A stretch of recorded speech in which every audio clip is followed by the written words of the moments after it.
신앙 고백하겠습니다. 나는 전능하신 아버지 하나님, 천지의 창조주를 믿습니다. 나는 그의 유일하신 아들 우리 주 예수 그리스도를 믿습니다. 그는 성령으로 잉태되어 동정녀 마리아에게서 나시고 본디오 빌라도에게 고난을 받아 십자가에 못 박혀 죽으시고 장사된 지 사흘 만에 죽은 자 가운데서 다시 살아나셨으며 하늘에 오르시어 전능하신 아버지 하나님 우편에 앉아 계시다가 거기로부터 살아있는 자와 죽은 자를 심판하러 오십니다. 나는 성령을 믿으며 거룩한 공교회와 성도의 교제와 죄를 용서받는 것과 몸의 부활과 영생을 믿습니다. 아멘. 우리 함께 찬양 621장 우리 찬양하고요. 기도하겠습니다.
기도하겠습니다.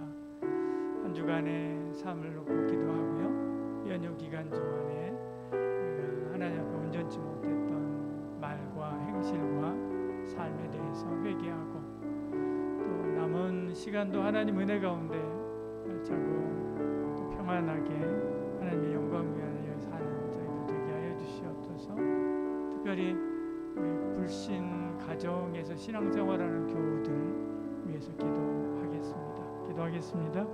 오늘 살아계신 하나님 아버지, 한 주간도 우리를 지켜주시고 함께해 주시는 은혜 감사합니다. 하나님의 은혜 가운데 아버지 하나님, 우리가 여러 가지 어려움 가운데 있었으나 하나님의 그 은혜 가운데 우리를 붙잡아 주시고 살게 하시고 하나님 원하시는 온전한 삶으로 나아갈 수 있도록 인도하여 주시는 은혜 감사합니다. 주님, 그럼에도 불구하고 하나님 온전한 뜻대로 살지 못했던 저희들 용서하여 주시옵소서. 용서하여 주시옵소서. 아버지 하나님, 특별히 명절 기간 동안에 우리가 방종하지 않았는지 다시금 돌아보며 자신의 삶을 점검합니다. 하나님 아버지, 은혜 도와여 주시어서 하나님께서 기뻐하시는 하나님의 자녀로 부끄러움이 없는 삶을 살아가는 저희들 될 수 있도록 주여 도와주시옵고, 아버지 하나님, 하나님의 그 은혜로 영광 나타난 삶을 살아가는 저희들 되게 하여 주시옵소서.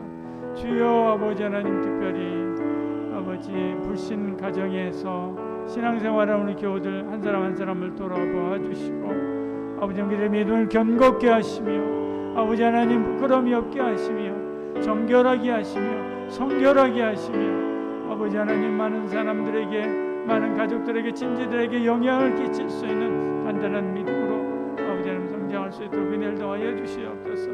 아버지 하나님 담대히 복음 전하게 하여 주시고 가족과 친지들을 사랑하고 섬기고 아버지 하나님 세워갈 수 있는 가정의 선교사 역할을 잘 감당할 수 있는 저들 될 수 있도록 은혜와 은총을 더하여 주시옵소서. 남은 명절 기간도 하나님께서 함께하여 주시옵소서.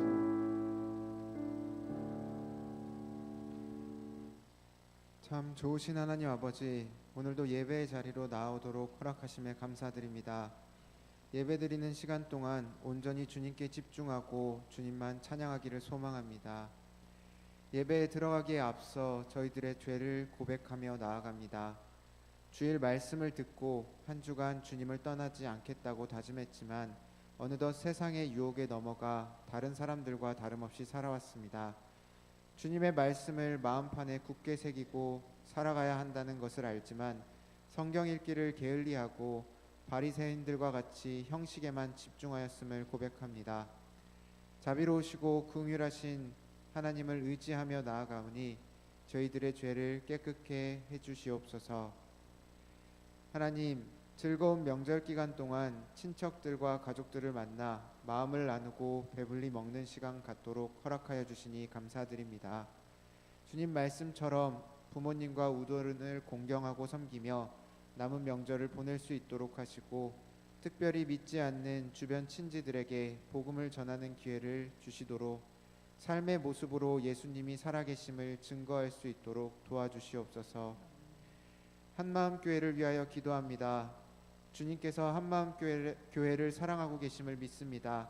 주님을 믿고 따라 살아가고자 하는 한마음 공동체를 기억하여 주시고 걱정 근심 없이 살아갈 수 있도록 도와주시옵소서. 임고생 및 취업 준비생을 위하여 기도합니다. 준비하는 과정 가운데서 지치지 않을 수 있도록 하시고 하나님이 주신 비전을 이루어가는 과정임을 깨닫고 힘을 낼 수 있도록 하시옵소서. 한마음교회 성도들이 그들의 힘듦을 알고 마음으로 기도로 도움을 줄 수 있도록 인도하여 주시옵소서. 아버지, 자라나는 후세대를 위하여 기도합니다. 교회의 아이들이 점점 늘어나며 활기가 차고 있습니다. 체계가 잡혀가고 있는 주일학교가 잘 자리 잡고 아이들을 바르게 양육하는 교회가 되게 하시고 강내면에 예비한 아이들이 교회로 나아올 수 있도록 저희들을 사용하여 주시옵소서. 교회에 나오기 시작한 새신자들을 위하여 기도합니다.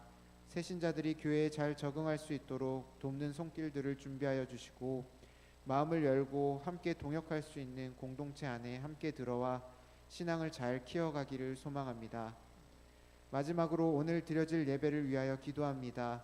말씀을 전해주시는 목사님의 건강을 지켜주시고 하나님의 말씀을 올바로 주의할 수 있는 지혜를 허락하여 주시옵소서.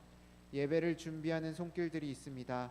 찬양으로 섬기는 찬양대원들과 보이지 않는 곳에서도 섬기는 안내와 주방봉사, 방송부원 등이 있습니다. 섬기는 지체들에게 은혜를 더하여 주시고 지치지 않도록 도와주시옵소서. 예배를 드리는 성도들 모두 말씀을 잘 이해하고 그 말씀대로 한 주를 살아갈 수 있는 힘을 허락하여 주시옵소서. 감사드립니다. 이 모든 말씀 살아계신 예수님 이름으로 기도합니다. 아멘.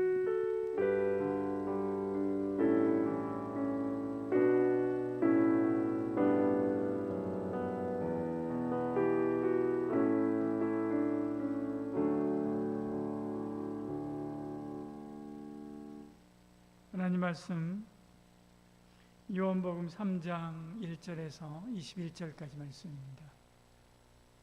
요한복음 3장 1절에서 21절까지 말씀이요.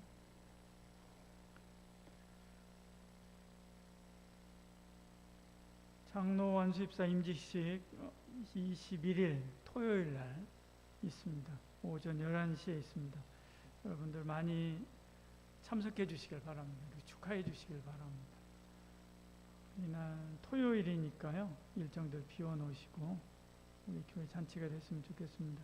4차 학교교회 교사 세미나 원래 일정은 다음 주부터인데 일정을 좀 조정을 해서 다시 날짜를 이제 정한 다음에 공지하도록 그렇게 하겠습니다. 여기서 기도해 주시길 바랍니다. 중계 대신방 10월 한 달 동안 하게 되는데요. 목장별로 해도 되고 개인별로 해도 됩니다. 여러분 신청해 주시면 하도록 그렇게 하겠습니다. 세례학습 교육 10월 한 달 동안 하게 됩니다. 오늘부터 신청해 주시고요.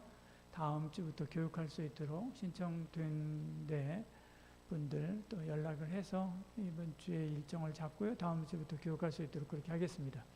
유아 세례는 벌써 한 가정 신청을 했습니다. 여러분들 많이 신청해서 다들 정한 때, 정한 세례 받을 수 있도록 해주시길 바랍니다. 우리 청년들 목장들은 목원들 중에 학습 세례 교육 받아야 되는 분들이 누구인가 확인해가지고 그렇게 할 수 있도록 해주시면 감사하겠습니다. 하나님 말씀 보겠습니다. 저와 여러분 한 절씩 교도하겠습니다. 제가 1절 하고요. 여러분 2절하고 이렇게 하겠습니다.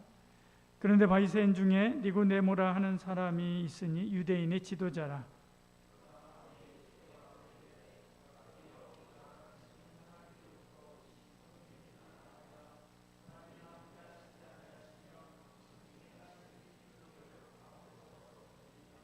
예수께서 대답하여 이르시되 진실로 진실로 내게 이르노니 사람이 거듭나지 아니하면 하나님의 나라를 볼 수 없느니라.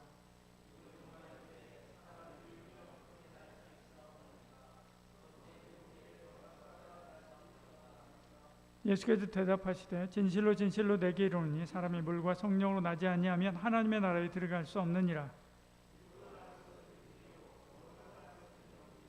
내가 내게 거듭나야 하겠다 하는 말을 놀랍게 여기지 말라.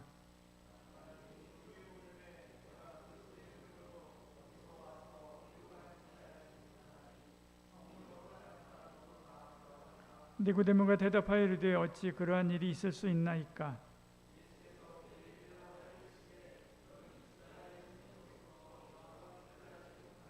진실로 진실로 내게 이르노니 우리는 아는 것을 말하고 본 것을 증언하노라.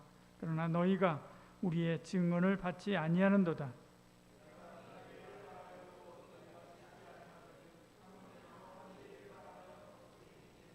하늘에서 내려온 자 곧 인자 외에는 하늘에 올라간 자가 없느니라.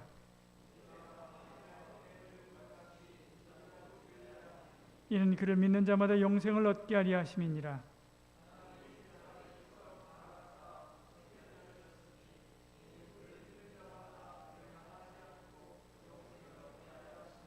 하나님이 그 아들을 세상에 보내신 것은 세상을 심판하려 하심이 아니요 그로 말미암아 세상이 구원을 받게 하려 하심이라.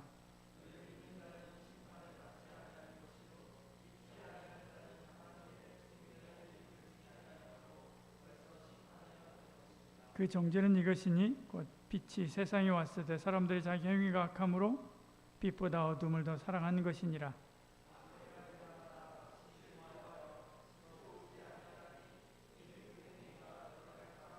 진리를 따르는 자는 빛으로 오나니 이는 그 행위가 하나님 안에서 행한 것임을 나타내려 함이라 하시니라.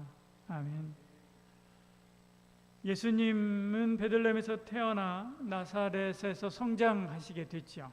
그리고 나이가 30쯤 되었을 때 세례 요한에게 세례를 받고 그리고 공생애를 시작합니다. 처음에 하신 일이 광야에서 40일 동안 금식하시고 그리고 마귀에게 시험 받으신 일이죠. 그리고 광야에서 돌아오신 후에 예수님께서는 처음 제자들을 전도하기 시작합니다. 이때 처음 초기 제자들이 정착되게 됩니다. 그 제자들과 함께 가나 혼인잔치에서 물을 포도주로 되게 만드는 그런 기적을 행하시고 예수님께서 하나님의 아들 메시아이심을 제자들에게 증명해 보이십니다. 제자들은 마지막에 믿으니라 그렇게 말씀하죠. 예수님을 더욱더 굳게 믿게 되죠. 그리고 이제 가버나움으로 다시금 내려가셨다가 지도상으로 위로 올라가는 거죠. 내려가셨다가 거기 전도본부를 차린 다음에 초기 예수님의 사역은 이 가버나움을 중심으로 해서 진행이 되는데요. 이 본부를 차린 뒤에 예수님께서는 곧바로 예루살렘으로 이동하게 됩니다. 예수님의 공생의 첫 번째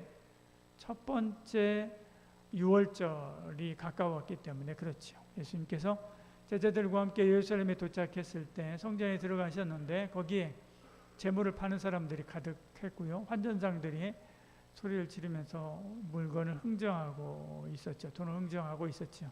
이 화가 난 예수님께서 아버지의 집을, 기도하는 집을 너희가 강도의 소굴로 만들었다라고 하시면서 그들을 내치게 됩니다. 그러자 이제 성전 경찰들이 득달같이 달려들게 되죠. 그리고 그들이 예수님께 네가 무슨 권세로 이런 일을 할 수 있느냐라고 예수님께 묻자 예수님께서 그들에게 이야기하는 거죠. 너희가 이 성전을 헐라 그러면 내가 사흘 만에 다시 짓겠다라고 하시는 그렇게 말씀을 하십니다. 제자들은 이때 무슨 뜻인지를 몰랐지만 나중에 예수님께서 부활하신 후에야 그 뜻이 성전된 당신의 육체를 말씀하신 것이다 라고 하는 것을 깨달았다라고 우리 지난 시간까지 함께 말씀 나눴습니다. 그리고 예수님께서 그냥 바로 내려가신 것이 아니라요. 이 6월절 기간에 계속 예루살렘에 머물러 계시면서 많은 사람들을 치료하고 고치는 그런 기적을 행하십니다. 이렇게 예루살렘에 남아서 그 기적을 행하고 계시는 바로 그때 니고데모라고 하는 한 사람이 예수님을 찾아오게 되는 것이죠. 1절 2절에 이렇게 말씀합니다. 바리새인 중에 니고데모라는 사람이 있으니 유대인의 지도자라. 그가 밤에 예수께 와서 이르시되, 이렇게 이야기하죠. 그가 예수님께 와서 묻습니다. 그는 바리새인이다, 그렇게 이야기하죠. 율법을 엄격하게 지키는 사람, 모세 오경에 나오는 율법의 내용들을 자꾸 그대로 지키려고 애쓰는 그런 사람이었습니다. 그런 그 중에서도 지도자였죠. 당시에 우리는 복음서에 보면 바리새인들이 많이 등장하기 때문에 바리새인들이 굉장히 많은 줄 아는데, 실제로 바리새인들은 그렇게 많지 않았습니다. 예수님과 대척점에 있는 사람이었기 때문에, 그렇기 때문에 그런 바리새인에 대한 언급들이 많아서 그런 거죠. 실제로 당시에 바리새인들은 한 6,000명 정도 되었다, 그렇게 이야기합니다. 그들은 선민의식을 가지고 있었죠. 자기들만이 하나님께로부터 정말로 사랑받고 자기들만이 하나님의 백성이다, 그렇게 생각을 했습니다. 자기들 외에는 암하레츠라고 해서 땅의 백성들이다, 그렇게 생각을 하고요. 그들을 무시하는 그런 행동과 태도를 보였죠. 복음서에 보면 그런 바리새인들의 행동과 태도들이 여러 곳에 많이 나타나는 것을 보죠. 그 바리새인이 뿐만 아니라 그는 산헤드린 공의회 의원이었습니다. 재판의 집이라고 하는 뜻이 산헤드린이 재판의 집인데요. 우리말로 하면 재판장입니다. 이스라엘의 종교기관, 입법기관, 행정기관을 통틀어서 이 산헤드린에서 감당을 했습니다. 이스라엘의 막대한 지배력을 행사하고 있었던 산헤드린이죠. 지금도 이제 지방에 가면 지방의 도의원이나 시의원이요, 이런 큰 도시에서는 도의원, 시의원, 구의원 별거 아닌 것처럼 그렇게 느끼지만 실제로 지방에서는 상당한 그런 권세를 부립니다. 모든 그 이권에 개입하고요, 그렇게 하죠. 그만큼 이 사람도 이스라엘 전역에서 그런 권세를 행하는 산헤드린 공의 의원이었습니다. 그런데 그러면서도 존경받는 사람이었죠. 그래서 너희가 이스라엘의 선생이면서도 예수님께서 그렇게 말씀하죠. 선생이었죠. 사람들이 그의 말 한마디에 순종하고 따랐던 거죠. 왜냐하면 그가 그만큼 공정하고 바르게 살려고 애를 썼기 때문에 그렇습니다. 보통 정치인들 하면 앞에서는 굽신굽신하지만 뒤에 가서는 욕하기 일쑤고요. 그들의 말 제대로 잘 믿지 않습니다. 그런데 이 사람은 그러지 않았던 것이죠.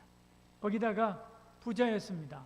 훗날에 예수님께서 십자가에서 죽으시고 예수님의 제자들이 다 떠나버렸을 때 숨어 있었던 제자들 몇몇이 나와가지고 예수님의 장사를 지냅니다. 그때 몰약과 침향을 예수님의 장사를 위해서 내어드리죠. 몰약과 침향은 왕들의 제사, 왕들의 장례에나 쓰는 귀한 것입니다. 근데 그것을 37kg이나 드리게 되죠. 그러면서 예수님을 장사 지내는 이 일을 하게 됩니다. 그러니까 이 사람이 굉장히 큰 부자였다라고 하는 것을 우리는 알 수가 있죠. 어디서나 존경받는 사람, 어디서나 환대받는 사람, 사랑받는 사람이었죠. 부족함이 없었습니다. 그런데 그에게는 남모르는 갈증이 있었습니다. 그거는 영생과 구원에 대한 그런 갈증이었죠. 앞에서 이야기했듯이 그의 육은 한낮의 인생을 살고 있었지만 그의 영혼은 캄캄한 밤이었던 것입니다. 그래서 성경은 의도적으로 그가 밤에 예수께 왔다, 그렇게 이야기합니다. 2절 이렇게 말씀하죠. 그가 밤에 예수께 와서라고 이야기합니다. 지금 1절부터 21절까지 이 진술의 이야기를 통해서 볼 때 밤이다라고 하는 이 시간적인 배경을 이야기할 필요가 없습니다. 특별히 이 시간적인 배경을 이야기할 만한 이유가 하나도 없음에도 불구하고 밤이라고 하는 시간을 이야기한 것은 이 밤이라고 하는 단어를 통해서 그의 영적인 상태가 얼마나 어두웠고 힘들었는가를 성경은 우리에게 표현하고 이야기하고 있는 것이죠. 지금도 그런 사람들이 있습니다. 학식이 있고 정치적인 영향력도 있고 돈도 부족함이 없습니다. 건강하기도 하지요. 뭐든 잘하는 만능인입니다. 사람들에게 존경받습니다. 근데 영적인 일에 갈급함이 있습니다. 내가 죽은 뒤에 어떻게 될까? 정말 하나님이 계실까? 라고 하는, 신이 정말로 있는가? 라고 하는 그런 갈증이 있는데, 그런데 실제로 그 일에 대해서는 굉장히 무능한 거죠. 모르는 것입니다. 고인이 된 이병철 삼성 회장이 그런 분이었습니다. 그는 세계적인 기업을 일군 기업인이었지만 또 삶과 죽음에 대한 답을 찾지 못했지요. 또한 존경받는 사람이기도 했었습니다. 그런데 그래서 그가 죽음에 임박했을 때 1987년 10월 달에 필경사를 통해서 영적인 질문들을 하죠. 그래서 하나님이 정말로 계시는가? 그리고 계시다면 어떻게 만날 수 있는가? 죽은 후에 어떻게 되는가? 라고 하는 것에 대한 자기 나름대로의 영적인 질문들을 조목조목 필경사를 통해서 써서 천주교 신부였던 정희채 신부에게 보내게 됐죠. 근데 이제 이분이 11월 달인가 돌아가십니다. 약속이 맞지 않아 가지고요. 그래서 이 답을 듣지 못하고 그리고 이분은 돌아가셨죠. 그 후에 30여 년이 지난 후에 지난 2019년에 조선일보 기자가 지금은 이제 고인이 된 이어령 교수에게 찾아가서 이병철 회장이 가지고 있었던 그 질문을 이어령 교수에게 똑같이 다시 하게 됩니다. 그리고 거기에 대한 대답이 이제 월간조선의 2019년 8월 기사에 계속 실리게 됐죠. 그는 이어령 교수는 거침없이 거기에 대한 답을 합니다. 그도 역시 한국을 대표하는 지성인 중에 한 사람이었죠. 그도 성공한 사람이었습니다. 존경받는 사람이었습니다. 그런데 그는 평생 적극적인 무신론자, 그냥 무신론자가 아니라 적극적인 무신론자로 살았던 사람입니다. 그러던 그가 딸 이민아 목사의 아픔, 암, 투병, 그리고 자폐증의 손자가 하나님의 은혜로 치료되고 회복되는 것을 보면서 그가 하나님 앞으로 나오게 되죠. 그래서 2007년에 73세 나이에 도쿄 온누리교회에서 화영조 목사님한테 세례를 받고 주님 앞으로 나오게 됩니다. 이분이 말년에 쓴 시 어느 무신론자의 기도 두 번째 시에는 이렇게 시작합니다. 당신을 부르기 전에는 아무 소리도 들리지 않았습니다. 당신을 부르기 전에는 아무 모습도 보이지 않았습니다. 하지만 이제 아닙니다. 어렴풋이 보이고 멀리서 들려옵니다. 어둠의 벼랑 앞에서 내 당신을 부르면 기척도 없이 다가서시며 내가 거기 있었느냐 물으시는 목소리가 들립니다. 그렇게 이야기합니다. 그는 하나님을 만난 거죠. 그리고 그 생의 마지막에 고 이병철 회장의 질문에 거침없이 대답할 수 있는 그런 사람이 된 것입니다. 그도 니고데모처럼 이병철 회장처럼 무신론자였는데 하나님을 만나고 주님을 만나 영적인 세계에 눈을 뜨게 된 것이죠. 둘 다 니고데모처럼 성공한 사람이고 남부러울 것이 없는 선생이었습니다. 둘 다 생의 마지막에 영혼의 갈급함이 있었던 거죠. 그러나 하나는 답을 들었고 다른 하나는 답을 듣지 못하고 떠났습니다. 베드로가 고기를 잡던 그날, 루터가 벼락을 맞던 그날, 야곱이 하늘의 사닥다리를 보던 그날, 육의 세계를 넘어선 그 다음 단계의 세계, 영의 세계를 본 것이죠. 이어령 교수는 마지막 사다리를 넘어선 것입니다. 마지막 사닥다리 넘어 보이지 않는 세계에서 하나님을 보고 천국을 보고 영원한 삶을 보았던 것이죠. 저와 여러분 모두가 이 하나님의 세계를 보는 은혜가 있기를 축복합니다. 그러면 생이 달라집니다. 니고데모가 그런 사람이었죠. 지난주에 잠깐 언급했었던 미국의 신학자 제임스 파울러의 신앙 발달 이론에 따르면 우리의 신앙은 6개 단계로 성장해 가게 되는데 0단계, 0단계는 원초적 신앙의 단계입니다. 미분화된 그런 때이고요. 0세부터 보통 한 2세, 2세까지입니다. 1단계는 계시적, 직관적, 투시적 그런 신앙의 시기입니다. 3살부터 7살까지의 신앙. 2단계는 신화적, 문화적 신앙입니다. 2단계에서는 다른 사람의 관점을 그때부터 이해하기 시작합니다. 이야기 안에서, 어떤 스토리 안에서 삶의 의미들을 파악하게 됐죠. 그래서 어린이 주일학교 교재에 나오는 성경의 내용들이 대부분 스토리가 있습니다. 삼손 이야기든지 나사로 이야기든지 스토리가 있는, 서신서는 잘 하지 않습니다. 다루지 않습니다. 스토리가 있는 대목들을 다루면서 하나님의 말씀을 가르치는 것은 바로 그러한 이유 때문에 그렇습니다. 3단계는 종합적, 인습적 신앙 단계로 청소년기에 주로 일어납니다. 자기 나름의 가치를 형성하고 그것에 의해서 모든 것들을 자기가 보아왔던, 자기가 알고 있는 모든 지식들을 종합해가는 그런 시기이고요. 자기 가치관을 형성해가고 있는 그런 시기입니다.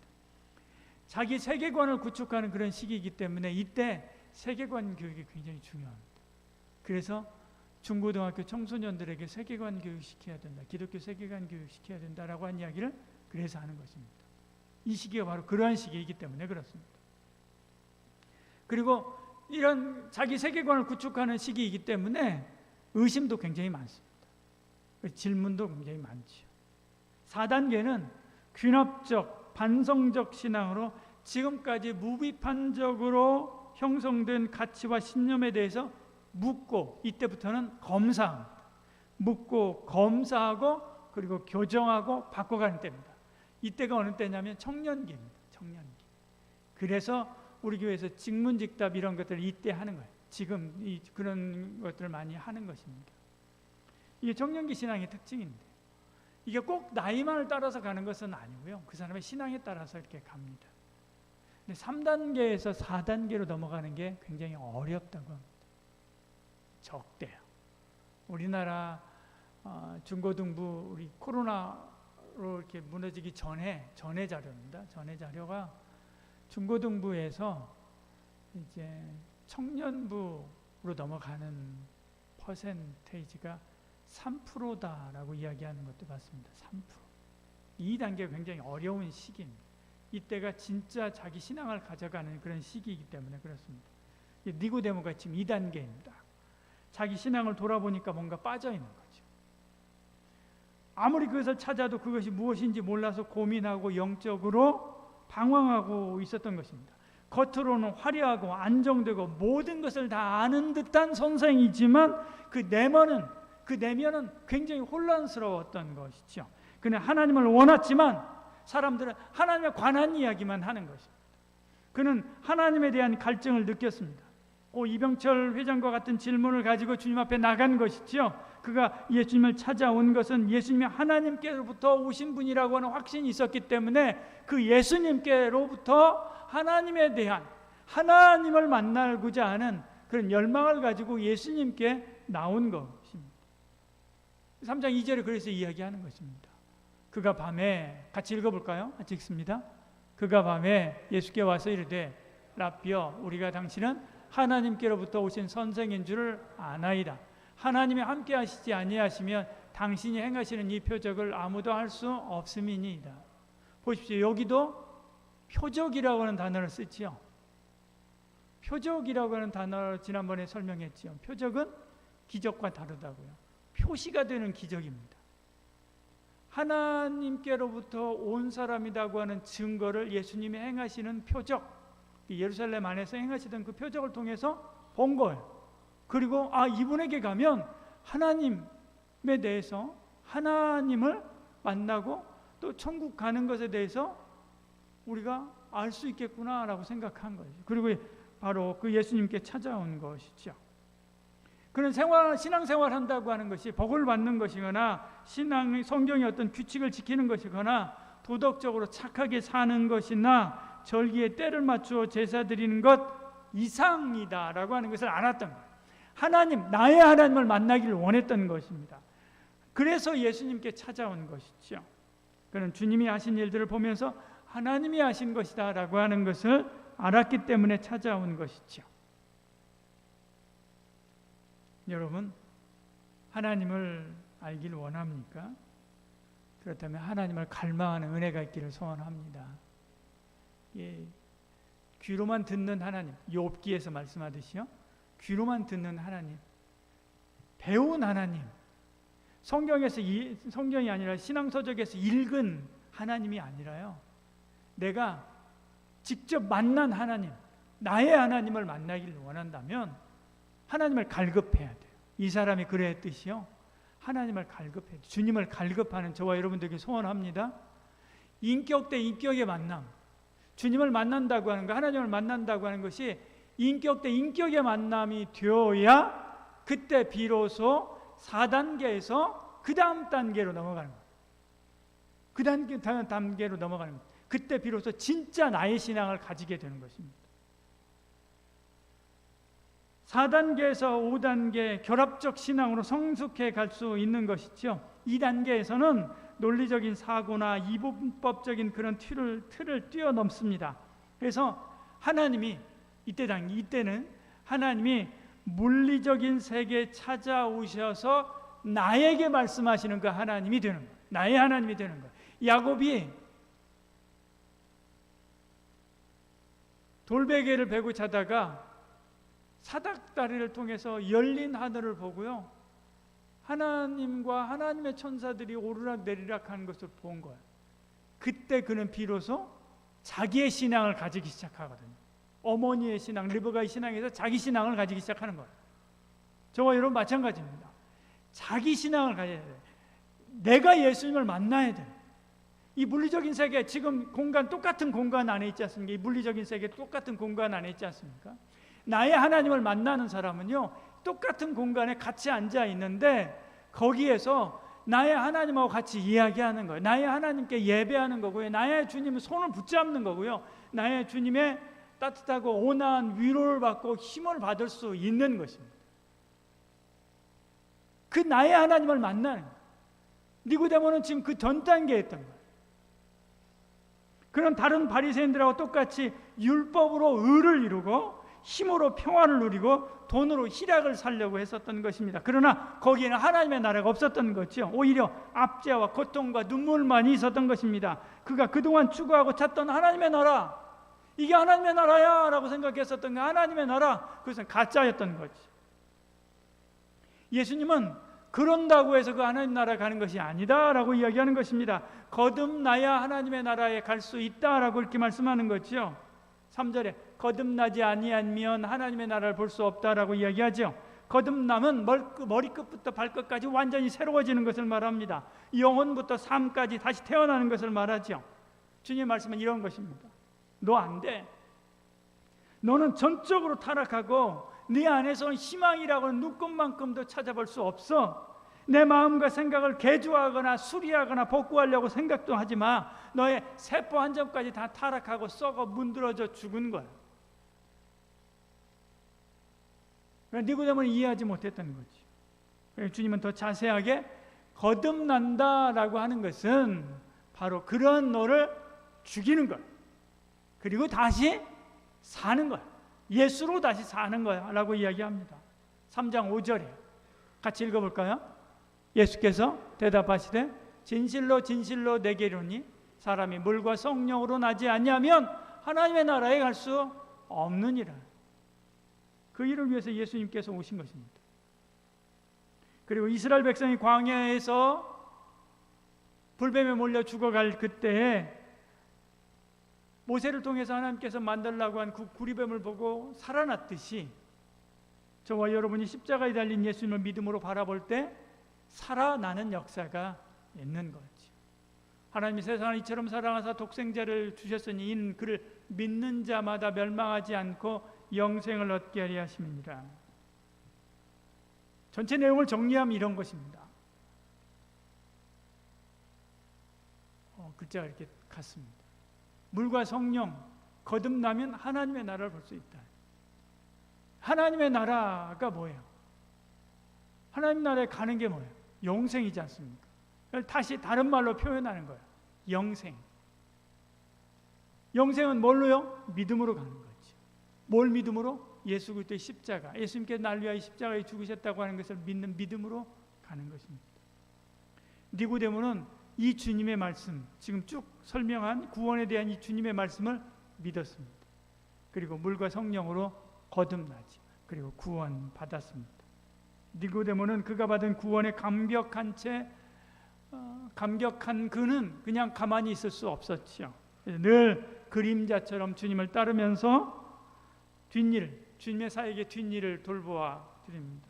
그러다 마지막에 주님이 죽고 제자들이 다 떠나버렸을 때 그 주님을 장사하려고 나타나게 되지요. 그때 그는 자기의 모든 것을 포기합니다.